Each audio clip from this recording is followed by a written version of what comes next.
गृहमंत्री नरोत्तम मिश्रा ने कहा है कि मध्य प्रदेश में कानून व्यवस्था मजबूत बनाने के लिए 5 नए थाने खोले जाएंगे। ये थाने कोलार के कजलीखेड़ा, खरगोन, सीधी, सेमरिया और देवास में खुलेंगे। उन्होंने कहा कि एनडीपीसी एक्ट के मामलों के जल्द निराकरण के लिए प्रदेश के 7 जिलों अशोकनगर, हरदा, बुरहानपुर, सिंगरौली, उमरिया, निवाड़ी और आगर में विशेष न्यायालयों की भी स्थापना की जाएगी। आगरा में ताजमहल पर लगातार पिछले कई दिनों से टिकट रीसेलिंग के मामले सामने आ रहे हैं। ताजमहल के आसपास अवैध तरीके से काम करने वाले अवैध गाइड और लपके जो बाहर से आने वाले पर्यटकों को पहले से बेची हुई टिकट दोबारा बेच रहे हैं। टिकट रीसेलिंग के मामले पर सुरक्षा एसपी सैयद अरीफ से बात की गई तो उन्होंने बताया कि ताजमहल पर टिकट बेचने के लिए कम विंडो खुलते हैं। उत्तर प्रदेश सरकार के कैबिनेट मंत्री जयवीर सिंह बहराइच दौरे पर रहे। यहां उन्होंने कोर्ट में हुई गोलीबारी के मामले में कहा कि अपराधी ही अपराधी को गोली मार रहे हैं और सरकार अपना काम कर रही है। वही विपक्ष की एकजुट होकर सरकार को हराने पर उन्होंने कहा कि सब एक साथ हो भी जाएंगे, फिर भी 24 में भाजपा सरकार बनाएगी। छत्तीसगढ़ में राजस्व पटवारी संघ अपनी मांगों को लेकर 15 मई से अनिश्चितकालीन हड़ताल पर चला गया है। पटवारियों ने एजमा वापस लो के नारे लगाते हुए एजमा की कॉपी भी शुक्रवार को जला दी और विरोध जताया। साथ ही 9 मांगे पूरी न होने तक आंदोलन जारी रखने की बात कही। जिलाध्यक्ष ने बताया कि सरकार ने पटवारियों के इस आंदोलन से भयभीत होकर एजमा लगाया है। चुनावी वर्ष में भाजपा की टिफिन पॉलिटिक्स की चर्चा है। कार्यकर्ताओं से जमीन पर जुड़ने के लिए बीजेपी के शीर्ष नेतृत्व ने रास्ता जरूर निकाला। भाजपा प्रदेश अध्यक्ष वीडी शर्मा ने खजुराहो से टिफिन पॉलिटिक्स शुरू की। इसमें वो स्थानीय नेताओं के साथ लंच और डिनर कर रहे हैं। वहीं कांग्रेस ने इसे दिग्विजय सिंह के पंगत में संगत कार्यक्रम की एक नकल करार दिया। भोपाल नगर निगम में नेता प्रतिपक्ष और कांग्रेस के सीनियर पार्षद शाबिस्ता जकी पर 2 युवकों ने बेसबॉल के बैट से हमला कर दिया। घर के सामने कार पार्किंग की जगह को लेकर ही विवाद हुआ था। हमले में उनके पति और कांग्रेस के कार्यकारी जिला अध्यक्ष आसिफ जकी को भी चोट आई है। दोनों को चिरायू अस्पताल में भर्ती कराया गया है। बताया ये जा रहा है कि शामला हिल्स इलाके में शबिस्ता का मकान है। पास ही में थाने के एक एसआई के बेटे हैं। भोपाल में गर्मी और उमस से लोगों को थोड़ी राहत जरूर मिली है। गुरुवार को दक्षिण पश्चिम मानसून ने केरल में प्रवेश कर लिया। मानसून अगले 48 घंटों में केरल के अलावा तमिलनाडु और कर्नाटक के कुछ हिस्सों में दस्तक दे सकता है। मानसून के जून के अंतिम सप्ताह में मध्य प्रदेश में प्रवेश करने के आसार हैं। प्रदेश में मानसून के आने की तारीख 16 जून बताई जा रही है। लवकुश नगर में बीजेपी के प्रदेश अध्यक्ष वीडी शर्मा को युवाओं ने ज्ञापन सौंपा। लवकुश नगर के लोग लंबे समय से नया जिला बनाए जाने की मांग कर रहे हैं। लोगों ने कहा कि छतरपुर मुख्यालय की दूरी ज्यादा होने के कारण वहां के स्थानीय लोगों को काफी परेशानी होती है। उन्होंने मांगे पूरी न होने तक विधानसभा चुनाव का बहिष्कार करने की चेतावनी दी। इंदौर में दूल्हे ने अपने दोस्तों के साथ साइकिल से बारात निकाली। दूल्हा अनमोल वाधवानी इंदौर के रेगुलर साइकिलिस्ट हैं। अनमोल की शादी इंदौर के ही खातीवाला टैंक में रहने वाली डिंपल से 11 जून को होनी है। बारात इंदौर के लालबाग गार्डन से खालसा गार्डन खातीवाला टैंक के लिए निकली। अनमोल खर्चीली बारात की बजाय साधारण बारात की परंपरा लाना चाहते हैं।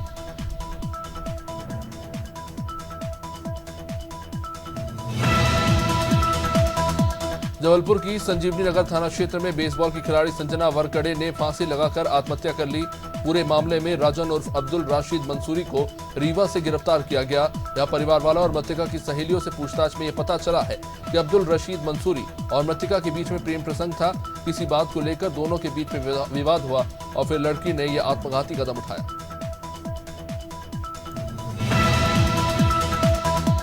महोबा में पुलिस, जीएसटी और खाद्य विभाग की संयुक्त टीम ने छापेमारी करके गुटखा बनाने के कारखाने का खुलासा किया है। यहां एक होटल के तलघर में गुटखा बनाने का काम किया जा रहा था। इसकी सूचना मिलने पर प्रशासन की टीम ने छापेमारी की। इस दौरान भारी मात्रा में बोरियों में भरा गुटखा और तंबाकू बरामद किया गया। यूपी के डिप्टी सीएम केशव प्रसाद मौर्य ने मिर्जापुर में माता विंध्यवासिनी के दर्शन किए। उन्होंने विंध्य कॉरिडोर निर्माण की प्रगति पर संतोष जताया। यूपी सरकार अयोध्या में मंदिर की तरह ही माता विंध्यवासिनी का भव्य मंदिर बनवा रही है। मीडिया से बातचीत में उन्होंने जीवा की हत्या को लेकर सवाल उठाने पर सपा को घेरा।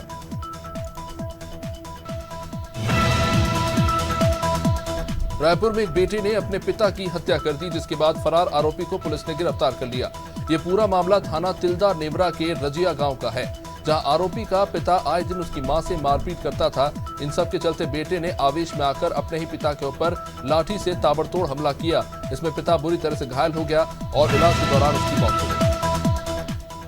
राजनांदगांव के ठाकुर टोला के किसान लंबे समय से बीमा पोर्टल से परेशान है। किसान अभी तक फसल बीमा के लाभ से ही वंचित है। इसकी शिकायत किसानों ने जिला कलेक्टर से भी की, लेकिन कोई सुनवाई नहीं हुई। नाराज किसानों ने पूर्व विधायक रामजी भारती और जनपद सदस्य के नेतृत्व में डोंगरगढ़ तहसील कार्यालय में एसडीएम को ज्ञापन सौंपा। दिल्ली में राष्ट्रीय अध्यक्ष जगत प्रकाश नड्डा ने बीजेपी के नए कार्यालय का भूमि पूजन किया। साथ ही दिल्ली भाजपा अध्यक्ष वीरेंद्र सचदेवा ने सपत्नी पूजन किया। इस दौरान भाजपा के वरिष्ठ नेता बीएल संतोष, वैजयंत जय पांडा, कैलाश विजयवर्गीय समेत कई जनप्रतिनिधि मौजूद रहे।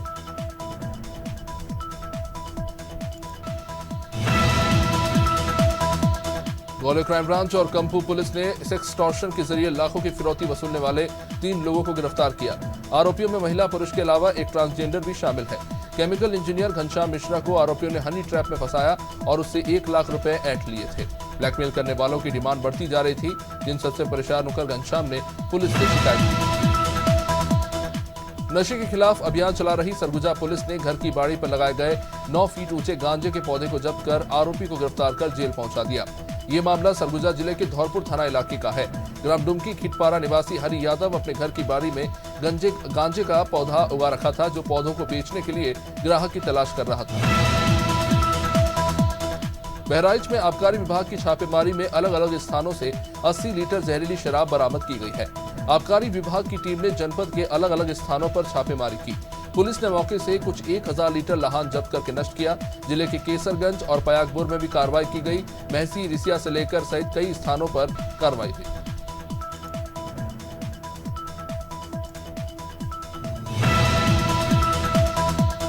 नगर पालिका परिषद बेमतरा के वार्ड क्रमांक 6 यानी कि मो भट्टा और त्रिस्तरीय पंचायत जिला बेमतरा में उपचुनाव के संचालन को लेकर नियुक्त किए गए प्रेक्षक राम अवतार दुबे ने शुक्रवार को जिला मुख्यालय बेमतरा स्थित निर्वाचन कार्यालय की व्यवस्थाओं से लेकर मतगणना स्थल का अवलोकन किया और कार्यालय में चुनाव को लेकर की जा रही तैयारियों और व्यवस्थाओं की जानकारी ली।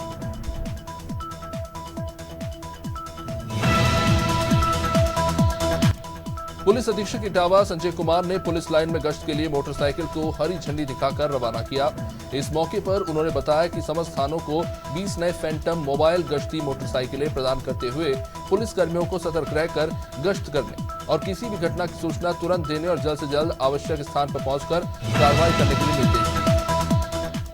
गया जिले के बौद्धगया थाना क्षेत्र के अंतर्गत आने वाले मस्तीपुर गांव के मंदिर से पूजा करके घर लौट रही लड़की के साथ कुछ लोगों ने छेड़खानी की। इसका विरोध करने पर मनचलों ने लड़की और उसके 2 भाइयों की पिटाई कर दी।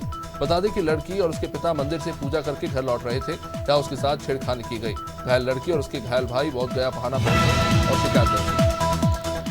जुन्नारदेव विकासखंड के अंतर्गत ब्लॉक तमिया में मिली जानकारी के मुताबिक तेज रफ्तार 2 टू व्हीलर सवारों की जोरदार टक्कर हुई। इस हादसे में 3 लोग गंभीर रूप से घायल हो गए। घायलों में हमारपानी निवासी देवी प्रसाद और कुछ अन्य युवक भी गंभीर चोटें आई हैं, जिन्हें एम्बुलेंस की सहायता से अस्पताल ले जाया गया।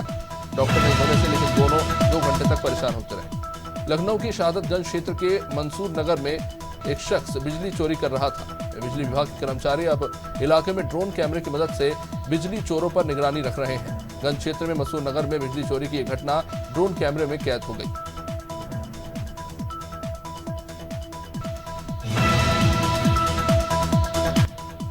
मसूरी में शुक्रवार को एक प्राइवेट बस के ब्रेक फेल हो गए और उसकी चपेट में आकर सामने से आ रही कार बुरी तरह से क्षतिग्रस्त हो गई। हालांकि गनीमत रही कि कार में सवार लोग बार बार बचे। वे बस और कारों को टक्कर मारते हुए रुकी ये बस, जिसके चलते सड़क के दोनों ओर वाहनों की लंबी कतार लग गई। काफी देर तक जाम लगा रहा। रतलाम जिले के सैलानागढ़ के कालिका माता रोड के पीछे स्थित सना टेंट हाउस के गोदाम में अचानक भीषण आग लगने का ये मामला। आग लगने से लाखों रुपए का सामान जलकर खाक हो गया। मौके पर पहुंची फायर वाहन ने आग पर जैसे तैसे काबू पाया।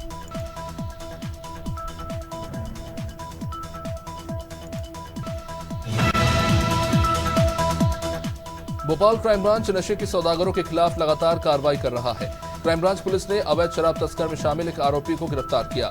आरोपी से 37 लीटर देशी और 26 लीटर अंग्रेजी शराब जब्त की गई। क्राइम ब्रांच पुलिस के मुताबिक मंगरसिया के इंडस्ट्रियल एरिया के पास एक व्यक्ति शराब बेचने आया था, जिसे क्राइम ब्रांच की टीम ने घेराबंदी कर घर तक पहुंचा। दिल्ली के जाफराबाद इलाके में गुरुवार को दिन दहाड़े 4 बदमाशों ने घर पर धावा बोलकर बुजुर्ग दंपत्ति को बंधक बना लिया। शोर मचाने पर बदमाशों ने महिला का गला ही घोंट दिया और महिला के पति और एक पड़ोसी पर भी चाकू से हमला कर दिया। लूटपाट के बाद बदमाश फरार हो गए। वही बाद में पहुंची पुलिस ने महिला और दोनों घायलों को अस्पताल पहुंचाया, जहां महिला की मौत हो गई। देवास में अनाज मंडी के पास चेंबर के घटिया निर्माण के चलते बोरियों से भरा एक ट्रक धंस गया। बिजली के खंभे के कारण हालांकि ट्रक ट्रांसफार्मर में घुसने से बचा। व्यापारियों ने बताया कि जिस तरह से चेंबर बनाए गए सभी में घटिया निर्माण हुआ है, जिसके चलते आसपास के सारे चेंबर फूट गए हैं और इस कारण ट्रक धंस जाते हैं। धार नालछा में शराब की दुकानों के बाहर लोग झुंड बनाकर शराब पीते पाए जा रहे हैं। शराब की दुकान के ठीक सामने लगी फुटपाथ की दुकानों पर इस तरह की घटनाएं रोज देखने को मिलती है। यह शासन की नियमावली के विपरीत शराब की दुकानें देर रात तक खुली रहती है। शराब ठेकेदार गाड़ियों में भरकर ग्रामीण क्षेत्रों के होटलों और ढाबों में शराब बिकवा रहे हैं और कमीशन ले रहे हैं।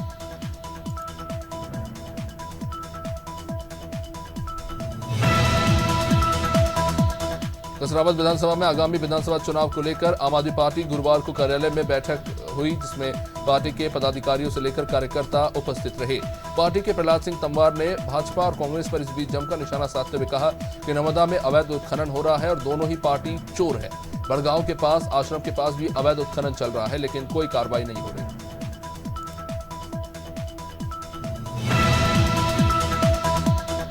बरघाट कांग्रेस विधायक अर्जुन सिंह काकोड़िया ने कांग्रेस कार्यकर्ताओं और ग्रामीणों के साथ मिलकर खुरई बाजार चौक में शांतिप्रिय ढंग से धरना प्रदर्शन किया। विधायक ने बताया कि खुरई मुख्यालय में कॉलेज, पानी की समस्या, शिक्षा से लेकर अन्य तमाम तरह की समस्याओं का अंबार लगा हुआ है। इसके बावजूद ना ही प्रदेश की जनता को लेकर इस पर ध्यान नहीं दिया जा रहा। बड़ा मलहरा की ग्राम पंचायत बमनौरा कला में ग्राम पंचायत कार्यालय में राजस्व कोर्ट कैंप लगाया गया, जिसमें तहसीलदार, घुबारा और अन्य विभागों के कर्मचारी मौजूद रहे। राजस्व कोर्ट कैंप के माध्यम से 7 फौती नामांतरण, 5 रजिस्ट्री नामांतरण मौके पर ही निपटाए गए। तहसीलदार त्रिलोक सिंह ने माता सरस्वती के चित्रभार पूजन कर कैंप का शुभारंभ किया। अंतर्राष्ट्रीय योग दिवस पर भारत सरकार ने हर आंगन योग अभियान के तहत लोगों से हर आंगन में योग करने की अपील की। सरकार की इस महत्वाकांक्षी योजना को सफल बनाने टेकनपुर से लेकर चंदेरी तक साइकिल रैली निकाली गई। बीएसएफ के 52 जवान साइकिल से दिल्ली पहुंचे, जिनका स्वागत किया गया।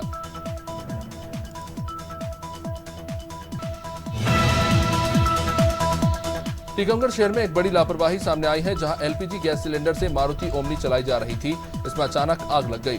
आपको बता दें कि कमर्शियल सिलेंडर से ओमनी वैन चलाई जा रही थी। दुर्घटना सुधा सागर रोड पर हुई, जहां पर आवाजाही काफी कम रहती है, लेकिन यह दुर्घटना अगर शहर में होती तो बड़ा नुकसान हो सकता था।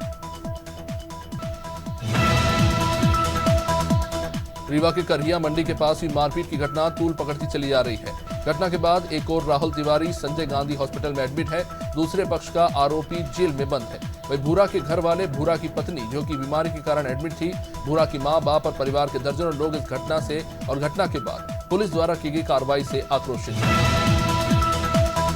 केंद्र सरकार के 9 साल पूरे होने के उपलक्ष्य में भारतीय जनता पार्टी के नेता, झारखंड के पूर्व बाबूलाल मरांडी और उत्तर प्रदेश राज्यसभा सांसद सीमा द्विवेदी सीधी पहुंचे थे, जहां भाजपा कार्यकर्ताओं की सोशल मीडिया इन्फ्लुएंसर बैठक का आयोजन रखा गया। प्रेस वार्ता में भाजपा सरकार के 9 साल की उपलब्धियों के बारे में विस्तार से बताया गया। गोंडा में जमीन विवाद को लेकर बम ही चल गए, जिसकी चपेट में आने से 3 लोग जख्मी हो गए।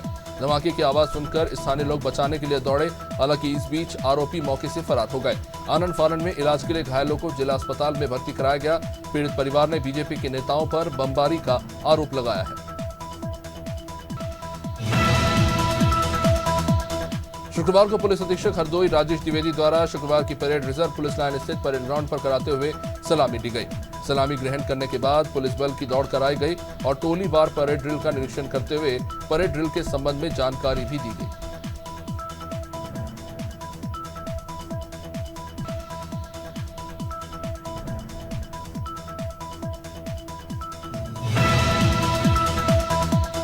जाफराबाद में थाना क्षेत्र के हौज पोखरा गांव में जमीन बंटवारे के विवाद को लेकर बीती मंगलवार को हुई मारपीट में चाचा ने चाकू से भतीजे पर ही हमला कर दिया।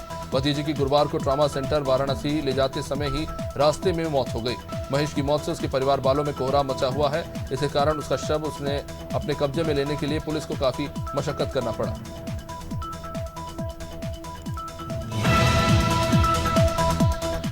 ललितपुर जनपद में बढ़ते अपराधों से पुलिस की कार्यशैली पर गंभीर सवाल उठ रहे हैं। जनपद की कोतवाली मेहरौनी के गांव छिल्ला में थोड़ी सी कहासुनी में युवक की डंडों से पीट कर हत्या कर दी गई। मृतक के चाचा ने इस मामले में 2 भाइयों पर भतीजे की हत्या का आरोप लगाते हुए शिकायत दर्ज कराई है।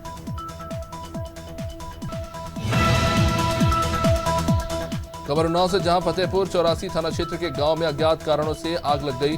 आग से 3 घरों की नकदी और गहने समेत गृहस्थी जलकर राख हो गई। बता दें कि आग की चपेट में वो घर भी आ गए जहां शादी का माहौल था। इसमें दहेज का सामान भी जल गया है। ये मामला फतेहपुर के 84 थाना क्षेत्र में आने वाले सीलापुर गांव का है। रायपुर के पटरी थाना क्षेत्र में साइबर क्राइम और पुलिस ने एक बड़ी कार्रवाई की, जिसमें नामी ग्रामी सटोरियों को अपने 2 साथियों के साथ रंगे हाथों पकड़ा गया। पुलिस ने मौके से लाखों रुपए सहित करोड़ों रुपए के सट्टे की बुकिंग रिकॉर्डिंग भी अपने कब्जे में ली।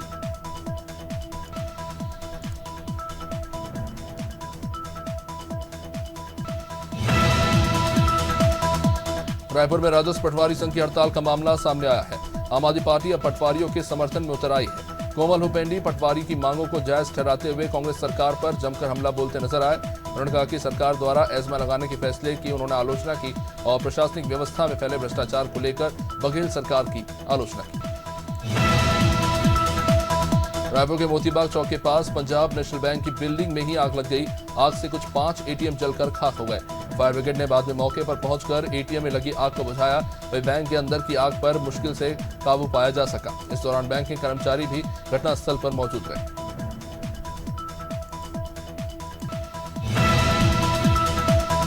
छत्तीसगढ़ के मुख्यमंत्री भूपेश बघेल ने पत्रकारों से बात करते हुए कहा कि भाजपा लगातार किसानों की आय दोगुनी करने का दावा जरूर करती है, जबकि 2004 से लेकर 14 की मनमोहन सरकार से मोदी सरकार में किसानों के विकास का आंकड़ा आधा भी नहीं है। रमन सिंह कहते जरूर है कि काम नहीं हुआ, केवल ट्वीट कर देने से काम नहीं होता, इसके लिए जमीन पर उतरना पड़ता है। जनपद उधम सिंह नगर में खटीमा कोतवाली क्षेत्र के अंतर्गत आने वाले जामोर गांव में रेलवे ट्रैक के कुछ दूरी पर झाड़ियों में एक अज्ञात शख्स का शव संदिग्ध अवस्था में पाया गया। आसपास के ग्रामीणों ने सुबह के समय जब शव को देखा तो ग्रामीणों में हड़कंप मच गया। पुलिस को बाद में इसकी जानकारी दी गई। हालांकि पुलिस अभी तक शव की पहचान नहीं कर पाई है। शव 2 से 3 दिन पुराना बताया जा रहा है। उड़ीसा के बालेश्वर में हुई भीषण ट्रेन हादसे में राजनगर निवासी रंजीत ढाली बाल बाल बचे। हादसे में घायल रंजीत ने सदमे से उबरने के बाद अपने परिचितों से बातचीत की और बताया कि दुर्घटना के बाद ऊपर वाले का ही चमत्कार है कि वो जिंदा है। उन्होंने बताया कि ट्रेन के उस कोच में 90 यात्री रिजर्वेशन में सफर कर रहे थे जब ये भयानक हादसा हुआ। केदारनाथ धाम में सफाई के लिए डीएम मयूर दीक्षित ने सभी विभागों को निर्देशित किया। उन्होंने जिला पंचायत, नगर पालिका, नगर पंचायतों और सुलभ इंटरनेशनल को यात्रियों की सुविधाओं के लिए निर्देश दिए। केदारनाथ नगर पंचायत के अधिशासी अधिकारी चंद्रशेखर चौधरी ने बताया कि अब तक गंदगी फैलाने वाले 64 लोगों का चालान किया जा चुका है। हरिद्वार में प्रेस वार्ता का आयोजन हुआ, जिसमें ऑल इंडिया सूफी सज्जादा नशीन काउंसिल ने वक्फ बोर्ड पर अपना गुस्सा उतारा। साथ ही उन्होंने वक्फ बोर्ड की जगह पर सरकार से दरगाह एक्ट बनाने की मांग की। इस दौरान काउंसिल के तमाम पदाधिकारी मौजूद रहे।